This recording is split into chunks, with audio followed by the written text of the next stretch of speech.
হাওড়ার কুখ্যাত দুষ্কৃতী আকাশ সিংকে কোমরে দড়ি বেঁধে এলাকায় ঘোরানোর ঘটনার পর এবার সাঁকরাইলেও দেখা গেল একই ছবি। গতকাল গ্রেপ্তার হওয়া শাহিন মোল্লা ওরফে শানিকে সোমবার পুলিশ কোমরে দড়ি বেঁধে এলাকায় নিয়ে ঘোরায় বলেই অভিযোগ। ঘটনাকে কেন্দ্র করে সাঁকরাইল জুড়ে চাঞ্চল্য ছড়িয়েছে। রাজ্যে বিজেপি সরকার ক্ষমতায় আসার পর থেকেই ভয় আউট ভরসা ইন স্লোগান তুলে আইন শৃঙ্খলা প্রতিষ্ঠার বার্তা দেওয়া হয়েছে। বেআইনি নির্মাণ ভাঙা থেকে শুরু করে দুর্নীতির অভিযোগে গ্রেপ্তারি একাধিক পদক্ষেপ ইতিমধ্যেই নজরে এসেছে।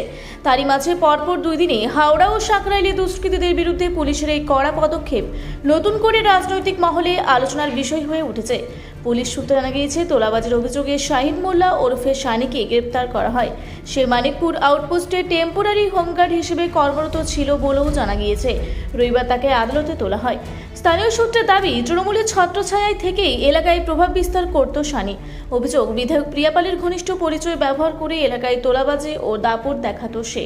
যদিও এই অভিযোগ নিয়ে তৃণমূলের তরফে এখনও কোনো আনুষ্ঠানিক প্রতিক্রিয়া মেলেনি। এলাকাবাসীর একাংশের মতে, দীর্ঘদিন ধরে কিছু দুষ্কৃতী শাসক দলের আশ্রয়ে সাধারণ মানুষের মধ্যে ভয়ের পরিবেশ তৈরি করেছিল। বিজেপি সরকার ক্ষমতায় আসার পর প্রশাসনের এই ধরনের পদক্ষেপের মাধ্যমে সাধারণ মানুষের মধ্যে আস্থা ও নিরাপত্তা ফিরিয়ে আনার চেষ্টা করা হচ্ছে বলে মনে করছেন অনেকে। ঘটনাকে কেন্দ্র করে ইতিমধ্যেই রাজনৈতিক চর্চা শুরু হয়েছে। ব্যাপারটা বলেছে, এটা কি ব্যাপার? হ্যাঁ, কিছু বলো একটু। এতদিন তো চাকরি করছিল ডিপার্টমেন্ট। আচ্ছা, হঠাৎ ডিপার্টমেন্ট ক্লোজ করে দিল। হ্যাঁ, ক্লোজ করে দিয়ে অ্যারেস্ট করে বলা হচ্ছে যে তুমি তোলো নাকি তুমি তুলে পিয়াপাল তোলাবাজির সঙ্গে জড়িত নয়। বিধায়ককে ভাগ দাও, এই ব্যাপারটা এরকম সব বলছে।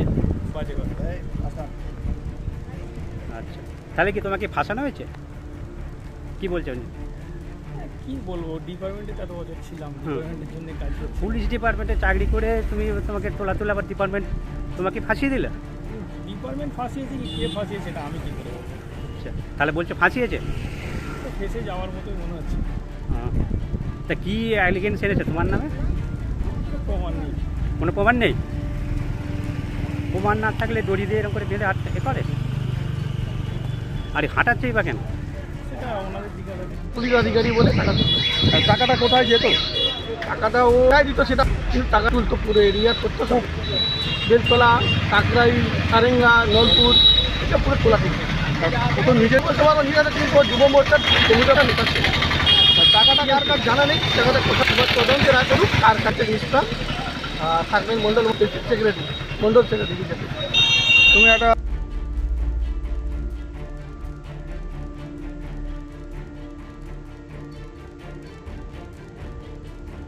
আচ্ছা, কোমর দড়ি বেঁধে এলাকায় শানিকে ঘোরালো, তোমরা এই শানিকে চেনো? হ্যাঁ, চিনি তো। কি কিরম ছিল? চোর সানি আমার বাবার থেকে ৭৫,০০০ টাকা ১৫,০০০ টাকা করে নিয়ে গেছে নিজে। কিসের জন্য? বিনা কারণে কেসে ফাঁসতে দিয়ে নিয়ে গেছে। ওকে এরমই করতে হবে? হ্যাঁ, এরামি করতো। আগাম কালে এরামি করতো। সবসময় খাসির দোকানওয়ালার থেকে ২৫,০০০ টাকা করে চেয়েছে। খাসির দোকান, আমাদের বেলতলা খাসির মোড়ের দোকান, ২৫,০০০ টাকা চেয়েছে। তো এরা কেউ কিছু থানায় অভিযোগ করতো না, অভিযোগ করতো না। ভয়েতে অভিযোগ করতো না। টিয়াপালের ভয়েতে। টিয়াপালও তো একই পয়সা নিত, হাফ করে পয়সা নিত ওরা। টিয়াপাল ও তো রাইড আনছিল। তোমার নাম কি? আমার নাম অভিজিৎ মণ্ডল। বাড়ি কোথায়? বাড়ি মানিকপুর, সাঁকরাইল, দক্ষিণ পাড়া। হাওড়া থেকে মণিশঙ্কর বিশ্বাসের রিপোর্ট, রূপসী বাংলা মিডিয়া। পুরুলিয়ায় পাত্রপাত্রী যোগাযোগের একমাত্র বিশ্বস্ত প্রতিষ্ঠান বিবাহ পরিচয়। আপনার মনের মতো জীবনসঙ্গী খুঁজতে পাশে রয়েছে বিবাহ পরিচয়। তাই আর দেরি না করে আজই যোগাযোগ করুন বিবাহ পরিচয়। Municipality commercial complex, 2nd floor, Chaibasa road, opposite PWD office, Purulia. Mobile নম্বর 9232440272।